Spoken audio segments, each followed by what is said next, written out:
Welcome back, my dear students. How are you all? Hope that you all are fine. I'm Jatin Dani. Today I'm going to start with the next topic of the chapter 2, that is structure of atom. And the name of the topic that we are going to discuss today is Pauli-exclusion principle. The principle is very simple. I'll first look at the name of the topic, Pauli-exclusion principle. Very easy and simple topic. In this topic, what you are going to learn about the no two electrons. Simple सा topic है, इसमें आप क्या पढ़ोगे कि कोई भी दो इलेक्ट्रॉन्स जो है, no two electrons can have same four quantum numbers. मतलब हमारे पास कोई भी दो इलेक्ट्रॉन्स की अगर हम बात करें तो किसी भी दो इलेक्ट्रॉन्स के पास जो होगा वो क्वांटम नंबर का जो सेट था, कितने क्वांटम नंबर्स थे? 4 क्वांटम नंबर्स हैं, और वो 4 क्वांटम नंबर्स किसी भी दो इलेक्ट्रॉन्स के सेम नहीं हो सकते। तो यहाँ पे हम सबसे पहले प्रिंसिपल के बारे में लिखते हैं, that what is principle. According to this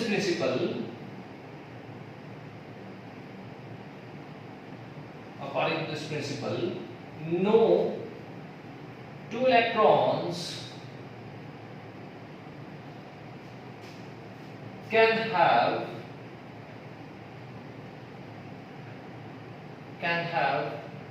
4 same quantum numbers. मतलब कोई भी दो इलेक्ट्रॉन्स जो होंगे उन किसी भी दो इलेक्ट्रॉन का क्वांटम नंबर 4 के 4 क्वांटम नंबर्स हैं। कौन कौन से हैं? L है, L, M, N और S। ये आपका प्रिंसिपल क्वांटम नंबर है, ये एजिमुथल क्वांटम नंबर है, ये क्या है आपका मैग्नेटिक, और ये है स्पिन। मतलब 4 के 4 जो होंगे वो किसी भी इलेक्ट्रॉन के सेम नहीं हो सकते। क्वांटम नंबर्स क्या होते हैं? This is the address of electron in space. अब अगर हम सपोज करें कि मेरा एक इलेक्ट्रॉन यहां पे प्रेजेंट है, ठीक है, तो इसके जो क्वांटम नंबर्स होंगे N, L, M, S हमें पता है। एक और इलेक्ट्रॉन है, क्या सेम टाइम पे वो इसी पॉइंट के ऊपर एग्जिस्ट कर सकता है जहां पे पहले ही एक इलेक्ट्रॉन है? मतलब यहाँ पे तो सिर्फ स्पेस हमारे पास एक इलेक्ट्रॉन की है, क्या वहां पे एक और इलेक्ट्रॉन भी हो सकता है? नहीं हो सकता, पॉसिबल नहीं है। तो इसीलिए हम बोलते हैं कि दैट हमारे पास जो दो इलेक्ट्रॉन्स को भी होंगे उनका जो क्वांटम नंबर्स होंगे वो सेम नहीं हो सकते। कितने क्वांटम नंबर्स? 4 क्वांटम नंबर्स जो है। तो मतलब हमें एड्रेस ऑफ इलेक्ट्रॉन किसी भी दो इलेक्ट्रॉन का सेम नहीं हो सकता। अगर हम यहाँ पे बात करें हमारे क्वांटम नंबर्स की, सबसे पहले हमारे पास जो है N, देन हमारे पास है L, देन हमारे पास यहाँ पे है M, फिर है हमारे पास यहाँ पे S, ठीक है। N तो पता ही आपको, that is principle quantum number. तो मैं यहाँ पे सपोज कर लेता हूँ कि N की वैल्यू है मेरे पास 1। तो इससे पहले वाले वीडियो में मैंने आपको समझाया था कि जो L की वैल्यू होती है वो क्या होगी हमारे पास, N से लेस होगी या 0 के इक्वल हो जाएगी। तो ये 0 हो जाएगी हमारे पास। तो यहाँ पे देखो, फिर M की वैल्यू भी पता ही आपको कितनी थी, -L से लेके +L के बीच में। तो हमारे पास ये बन जाएगी 0 और इक्वल और उसके बीच में, ठीक है, ये 0 आ जाएगी। अगर मान लो मेरे पास L 0 है तो कौन सा ऑर्बिटल था? S था हमारे पास। तो यहाँ पे M क्या है? Magnetic quantum. मतलब कितने ऑर्बिट हैं, मतलब M तो आपको पता ही था, किस चीज को एक्सप्लेन कर रहा था, ऑर्बिट्स। कितने ऑर्बिट्स हैं? नंबर ऑफ ऑर्बिट, ठीक है। ये L किसके बारे में एक्सप्लेन कर रहा था? शेप ऑफ ऑर्बिट, ठीक है। और ये N किसके बारे में बता रहा था? Energy of orbit, energy of shell बोल सकते हैं। तो ये पॉइंट थे हमारे पास, ठीक है। ये शेप को डिस्क्राइब, ये एनर्जी बोल सकते हैं यहाँ पे, या फिर बोल सकते हैं शेल नंबर बोल सकते हैं, प्रिंसिपल क्वांटम नंबर। तो N की वैल्यू मेरे पास 1 है, L की वैल्यू 0 हो जाएगी, M की वैल्यू 0 हो जाएगी।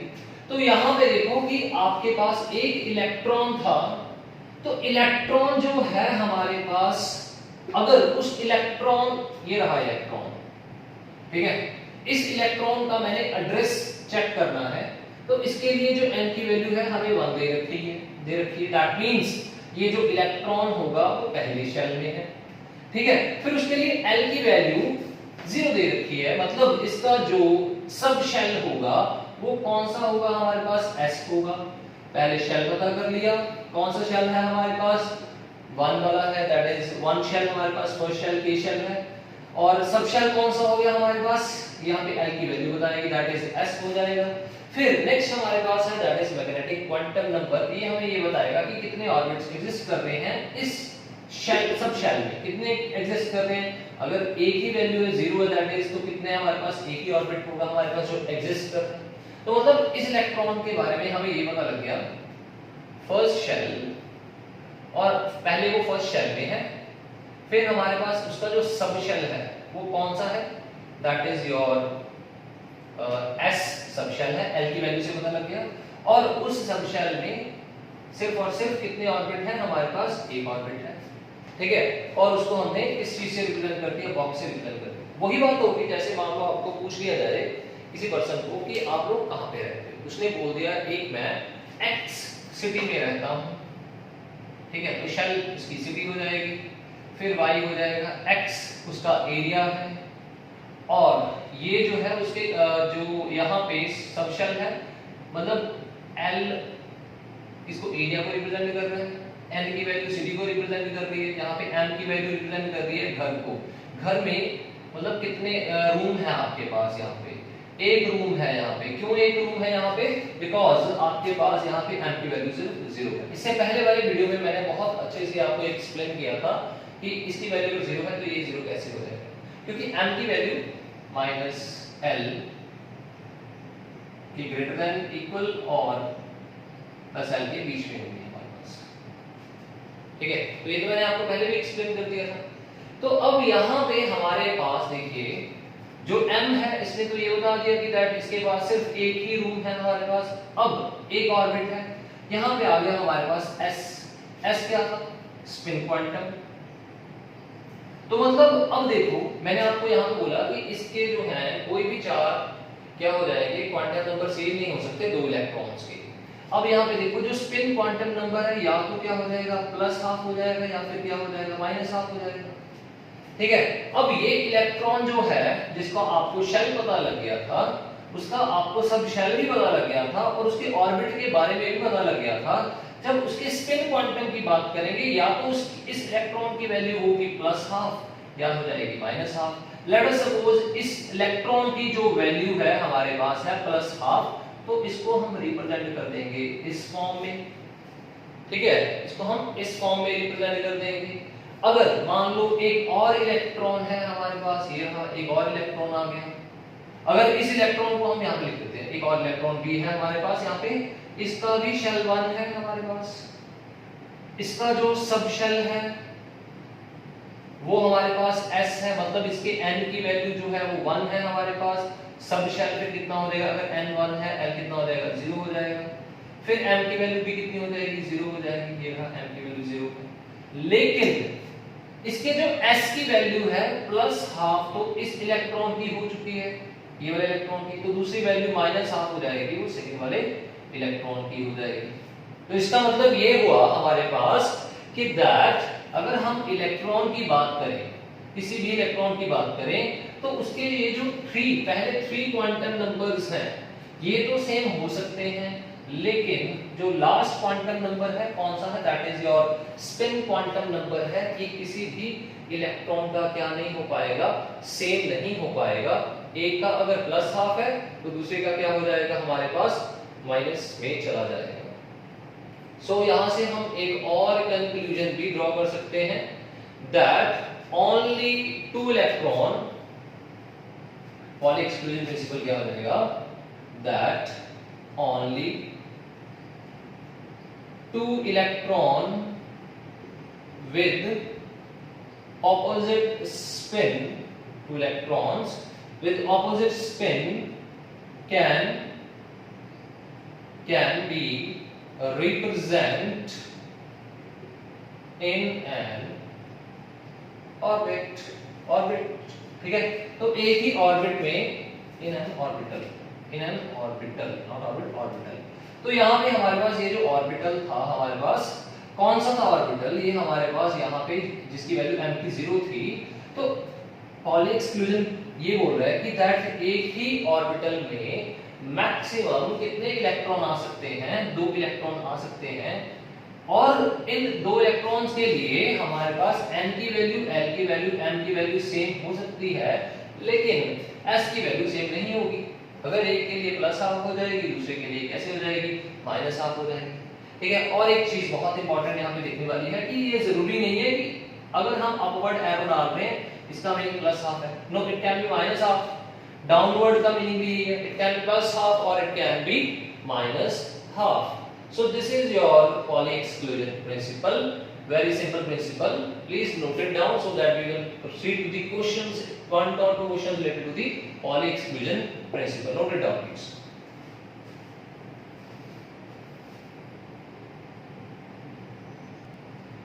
So now let us go for the 1 or 2 questions related to the Pauli exclusion principle.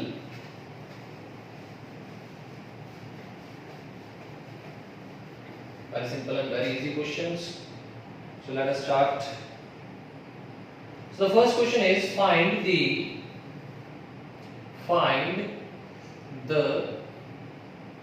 number of electrons. Find the number of electrons present in second shell. तो बड़ा ही simple सा question है, तो आप लोग क्या कर सकते हो, यहाँ पे एक सिंपल सा फॉर्मूला लगाओगे 2n², ठीक है। सेकंड है n की वैल्यू कितनी हो जाएगी, 2 हो जाएगी, तो यहाँ पे n को 2 पुट कर देते हैं, तो मैक्सिमम सेकंड शेल में कितने इलेक्ट्रॉन हो सकते हैं, 8 इलेक्ट्रॉन। ये तो हमने 2n² से निकाल लिया 8 इलेक्ट्रॉन। अब नेक्स्ट देखो, अगर हम यहाँ पे देखें n की वैल्यू कितनी है, 2 है, ठीक है, और अगर n की वैल्यू 2 हमारे पास, तो l की वैल्यू कितनी हो जाएगी, 0 and 1, ठीक है। आपको पता ही है दैट अगर n हमारे पास जो है 2 हो जाता है तो l की वैल्यू कितनी हो जाएगी हमारे पास, 0 and 1, that is l value 0 से लेके n माइनस 1, ठीक है। अब नेक्स्ट है m की वैल्यू। m की वैल्यू का फॉर्मूला बताइए आपको, l के minus l less than equal to m plus l, तो मतलब m की वैल्यू यहाँ पे क्या हो जाएगी हमारे पास, 0 तो 0, 1 है तो -1, 0 एंड +1। मतलब इसका ये हुआ कि दैट m मैग्नेटिक क्वांटम हमें ये बताएगा कि कितने ऑर्बिट्स हैं, एक ऑर्बिट कितने हैं यहाँ पे, 1 2 3 ऑर्बिट्स, तो ये देखो ये 3 ऑर्बिट्स हैं, ठीक है। अगर l की वैल्यू है हमारे पास 0 तो s है, अगर 1 है तो मतलब क्या है हमारे पास, सॉरी यहाँ पे आ जाएगा p आ जाएगा, ठीक है। तो यहाँ पे मतलब ये कौन सा ऑर्बिट हो जाएगा, n2l, ये बन जाएगा 2s, और ये कौन सा हो जाएगा हमारे पास, ये 3 ऑर्बिट कौन से हो जाएंगे, 2p हो जाएंगे। अब क्या करेंगे, इलेक्ट्रॉन्स को एडजस्ट करेंगे, ठीक है। अब मैंने आपको पहले बताया पॉली एक्सक्लूजन प्रिंसिपल के अकॉर्डिंग क्या है कि मैक्सिमम एक ऑर्बिट में कितने इलेक्ट्रॉन हो सकते हैं, that is 2 electrons with opposite spin. तो यहाँ पे देखो ये ऑर्बिट था, 2 इलेक्ट्रॉन यहाँ पे आ गए, तो इसमें मैक्सिमम 1 2 3 4 5 6, तो हमारे पास देखो टोटल 2 and 6 कितने हो गए, total 2 + 6 that is your 8 electron. तो मतलब हमने यहाँ से भी फाइंड आउट कर लिया और 2n² से भी हम फाइंड कर सकते हैं कि हमारे जो सेकंड शेल है उसमें मैक्सिमम कितने इलेक्ट्रॉन हो सकते हैं, that is your 8 electron can be exist. आप लोग इसको थर्ड शेल के लिए सॉल्व करके देखो, थर्ड 3² दैट इज 18, तो यहाँ पे l की वैल्यू बन जाएगी 0.2, तो टोटल नंबर ऑफ इलेक्ट्रॉन्स आपके 18 ही बन जाएंगे, ठीक है। तो ये तो बहुत ही सिंपल क्वेश्चन था। अभी आप इसको जल्दी से नोट करके नेक्स्ट क्वेश्चन पे आ जाओ, इसको वीडियो को पॉज करके नोट कर लेना। नेक्स्ट क्वेश्चन पे आ जाओ जल्दी से। Next question is that find the number of electron, find the number of electron in second shell with s is equal to +12, ठीक है। सिंपल सा है, सेकंड शेल में s की वैल्यू कितनी होनी चाहिए, +12 होनी चाहिए, तो n कितना हो जाएगा, 2 हो जाएगा, l कितना हो जाएगा, 0 and 1, ठीक है, ये s है हमारे पास और एक p के लिए, तो m की वैल्यू 0 -1 0 +1, तो मतलब एक ऑर्बिट है और इसमें कितने हैं 3 ऑर्बिट्स हैं, तो s की वैल्यू देखो 1 2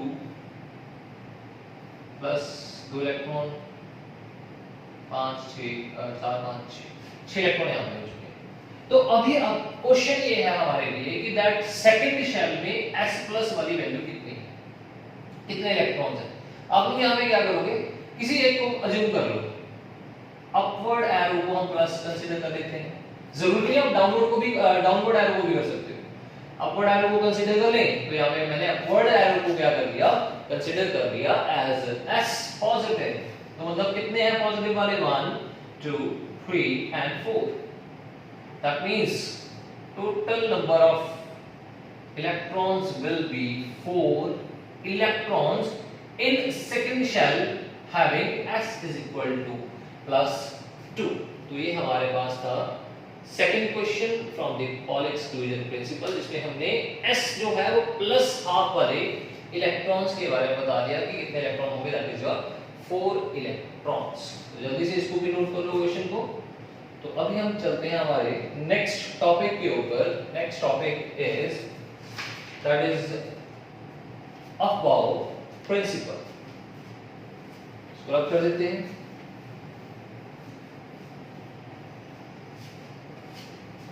next is your Aufbau's principle, AFBAUS Aufbau principle, और यहाँ पे हम इसको बोल सकते हैं, इसमें लगेगा n+l रूल। ये दोनों एक्सप्लेन करेंगे आपको कि ये n+l रूल क्या है हमारे पास, ठीक है। तो अब अफबाउ प्रिंसिपल क्या बोल रहा है, that electron will first occupy the orbitals, ध्यान से सुनना इसको, स्टेटमेंट क्या बोल रही है, that electrons will first occupy the orbitals having less energy। ये क्यों होता है, बिकॉज इसका रीजन भी सुन लो, because less energy more stability, मतलब जो इलेक्ट्रॉन लेस एनर्जी वाले ऑर्बिटल में चले जाएंगे उनकी स्टेबिलिटी क्या हो जाएगी, ज्यादा हो जाएगी। इसी कारण तो हमारे पास जो इलेक्ट्रॉन होगा वो फर्स्टली लेस एनर्जी वाले ऑर्बिटल्स को क्या करेगा, fill करेगा, after that it will go towards the orbitals having higher energy। Now just see here, let us take an example। मेरे पास यहाँ पे ऑर्बिटल है 1s, यहाँ पे है 2s और यहाँ पे है 3s। तो मैंने यहाँ पे बोल दिया कि इन ऑर्बिटल्स में इलेक्ट्रॉन जो है तब जाएगा, उसमें पहले चला जाएगा जिसकी एनर्जी लेस है। तो एनर्जी लेस को फाइंड आउट करने का फॉर्मूला ये है हमारे पास, that is n+l rule. n क्या है, प्रिंसिपल क्वांटम नंबर, और ये क्या है हमारे पास, एज़िमुथल क्वांटम नंबर। तो सबसे पहले आ जाओ 1s के लिए, इसके लिए n+n की वैल्यू निकाल लेते हैं। तो n है 1, s कितना s है, तो l की वैल्यू 0 होती है, तो ये आ जाएगा 1 आ जाएगा। तो यहाँ पे आ जाओ, n कितना है 2, s कितना है 0, तो यहाँ पे आ जाओ 2, ठीक है। 2 प्लस p के लिए l की वैल्यू कितनी होती है 1, दैट इज 3। ये देखो, अब यहाँ पे हमारे पास जो ऑर्बिटल्स हैं सबसे कम वैल्यू जो है n+l की जो है वो क्या है हमारे पास 1 है।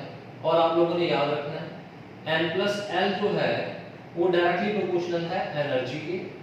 इसका मीनिंग क्या हुआ, इसका मीनिंग ये है कि अगर n+l की वैल्यू ज्यादा आ रही है उसकी एनर्जी क्या हो जाएगी, ज्यादा हो जाएगी, मतलब इसकी एनर्जी ज्यादा है, और इसकी एनर्जी और इससे क्या हो जाएगी, इसकी सबसे ज्यादा, इसकी 2s की 1s से ज्यादा, तो मतलब लीस्ट एनर्जी इसकी हो जाएगी 1s की हो जाएगी हमारे पास।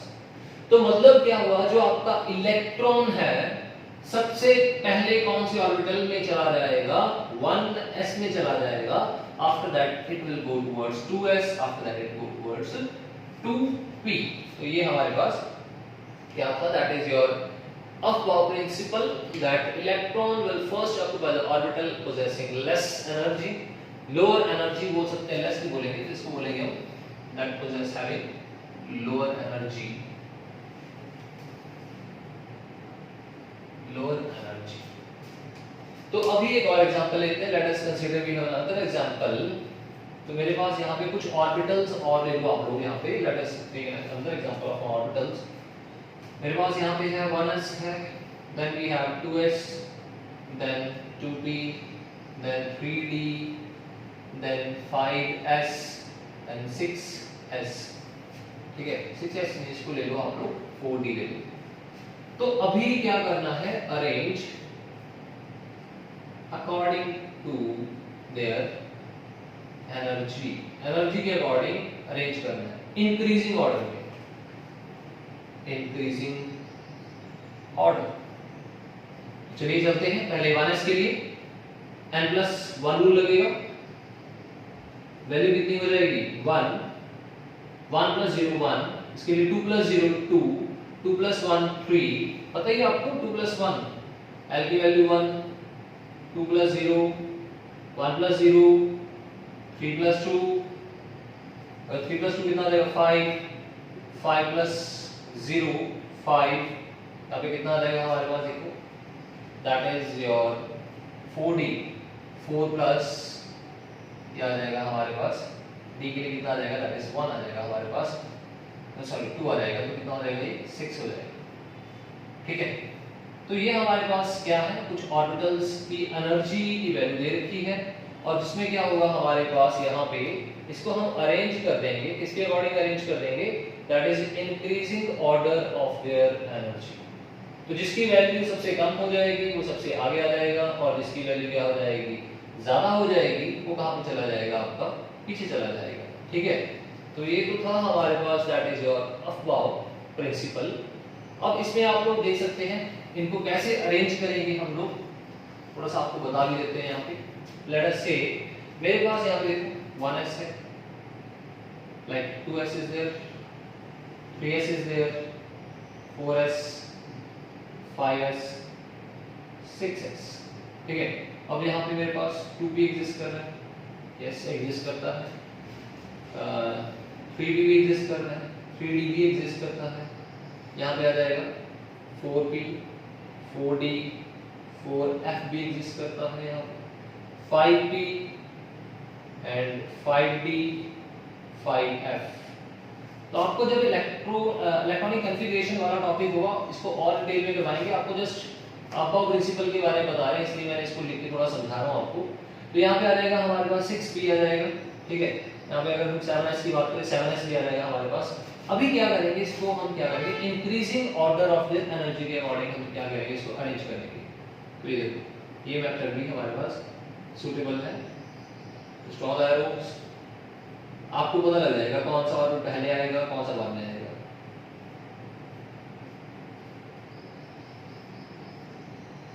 ठीक है, यहाँ पे आ जाएगा 5p आ जाएगा,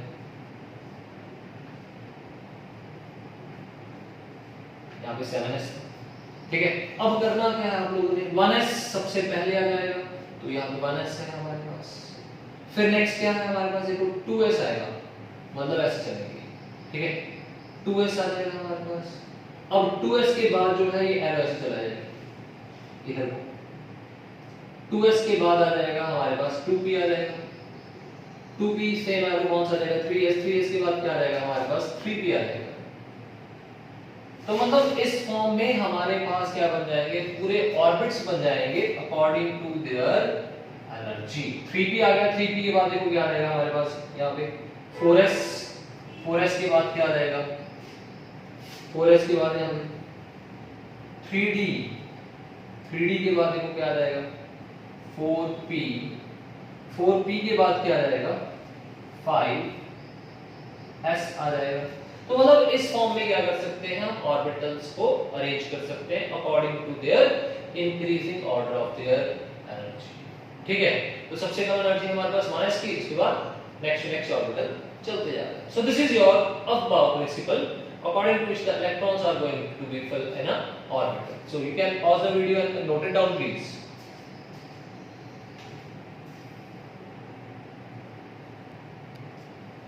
Now the next one, next is Hund's rule of, बेटा आप लोग इस चीज को ध्यान में रखना, दिमाग में रखना, इसको मैं दोबारा भी लिख देता हूँ according to increasing order। तो यहाँ पे देखो सबसे पहले था हमारे पास 1s, ये क्यों लिखा है क्योंकि इसके इलेक्ट्रॉन की फिलिंग इसी फॉर्म में होगी हमारे पास 2s 3s 4s 1s 2s 3s 3p 4s 3d so on। पहले आप लोग इतना देखो कि इसमें कैसे फिलिंग होगी हमारे पास। तो यहाँ पे हमारे पास जो नेक्स्ट टॉपिक है that is your Hund's rule of maximum multiplicity।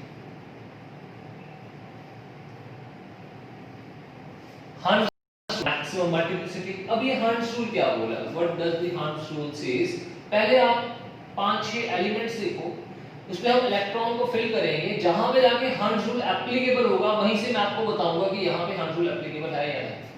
तो यहाँ पे देखो सबसे पहले हमारे पास है that is your hydrogen. Hydrogen में कितने इलेक्ट्रॉन्स हैं? 1 इलेक्ट्रॉन है।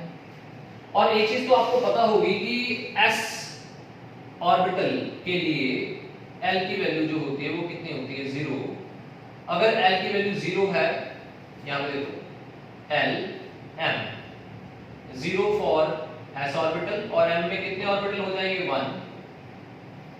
तो यहां पे है हमारे पास 1, तो इसमें कितना आ जाएगा? p1। अगर l की वैल्यू 1 है तो मतलब p ऑर्बिटल, और p के लिए मैंने आपको बताया था जैसे इसकी m की वैल्यू है 0, तो इसके लिए m की वैल्यू कितनी हो जाएगी? -1 0 +1। तो यहाँ पे कितने ऑर्बिटल्स हैं? 3 ऑर्बिटल्स हैं हमारे पास। और वहीं अगर l की वैल्यू 2 हो जाए तो मतलब कौन सा ऑर्बिटल है? d -2 -1 0 +1 +2। तो ये बन जाएगा हमारे पास। ठीक है, तो d में कितने ऑर्बिटल्स हो जाएंगे?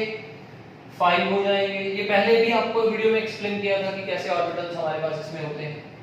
तो अब नेक्स्ट जो है हमारे पास देखो हाइड्रोजन है। हाइड्रोजन जो है इसमें एटॉमिक नंबर है 1। तो 1 एटॉमिक नंबर मतलब एक ही इलेक्ट्रॉन है, तो एक इलेक्ट्रॉन जो है वो सबसे पहले कम एनर्जी वाले ऑर्बिटल में चला जाएगा। कौन सा होगा? 1s। तो यहाँ पे बन जाएगा 1s 1। तो नेक्स्ट है हमारे पास that is your helium. Helium के लिए कितने हैं हमारे पास? That is 2। तो ये बन जाएगा 1s 2। मतलब ये ऐसे था, 1s ऑर्बिटल था। ठीक है, अब यहाँ पे देखो ये 1s ही है हमारे पास, तो एक ऑर्बिटल ऐसे आ जाएगा।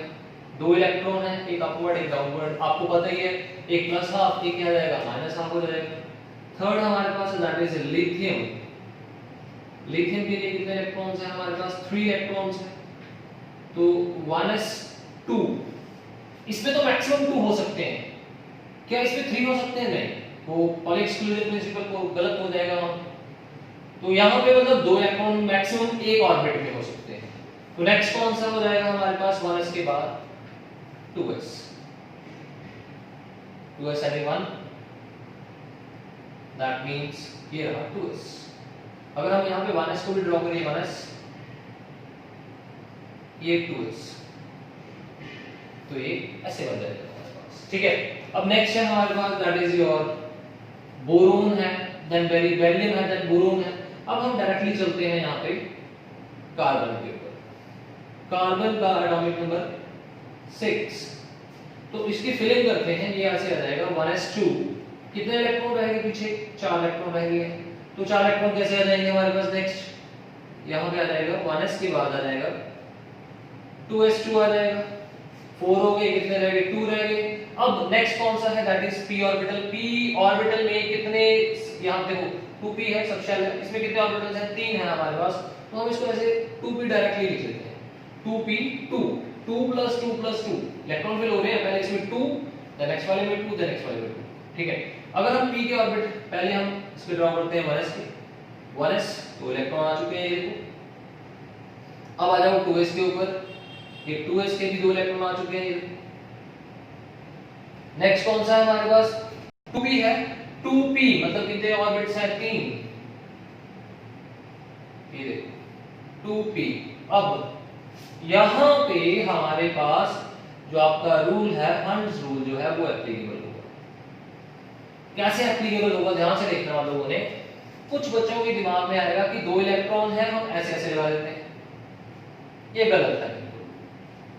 क्यों गलत है? हंड्स रूल सेज दैट कि आपके पास जितने भी ऑर्बिटल हैं पहले वो हाफ फिल्ड होंगे, after that they are proceed towards the fully filled. इसका रीजन आपको अभी एक्सप्लेन करते हैं। इसका मतलब हाफ फिल्ड कैसे? मतलब इसमें एक इलेक्ट्रॉन आएगा हमारे पास, ठीक है, और इसमें भी कितना आएगा हमारे पास? एक इलेक्ट्रॉन। मतलब अगर मान लो यहां पे क्या होता, एक और एग्जांपल है नाइट्रोजन की एग्जांपल ले लेते हैं। यहां पे एटॉमिक नंबर 7 है, 1s2 2s2 2p कितना रहेगा? 3 आ जाएगा, ठीक है। तो 1s में कितने आ जाएंगे हमारे पास? 2 इलेक्ट्रॉन आ जाएंगे। 2s में कितने आ जाएंगे हमारे पास? 2 ही इलेक्ट्रॉन आ जाएंगे। और यहाँ पे है हमारे पास 3, 2p है, 3 इलेक्ट्रॉन है। तो इसमें ऐसे लिखेंगे हम हाफ फिल्ड, पहले हाफ फिल्ड होगा, ठीक है। अब नेक्स्ट जो है नाइट्रोजन के बाद वाली एग्जांपल है हमारे पास यहाँ पे, दैट इज ऑक्सीजन। ऑक्सीजन के 8 है, तो 1s2 2s2 p में 4। p में वैसे मैक्सिमम कितने जा सकते हैं? 2 यहाँ पे, 2 यहाँ पे, 2 यहाँ पे, 6 जा सकते हैं मैक्सिमम, तो 4 आ गए। तो मतलब यहाँ पे 1s 2 इलेक्ट्रॉन, 2s में भी 2 इलेक्ट्रॉन आ जाएंगे। अब यहाँ पे जो 2p है इसमें क्या करेंगे? पहले हाफ करेंगे। अब ये जो 4th है ये यहाँ पे चला जाएगा हमारे।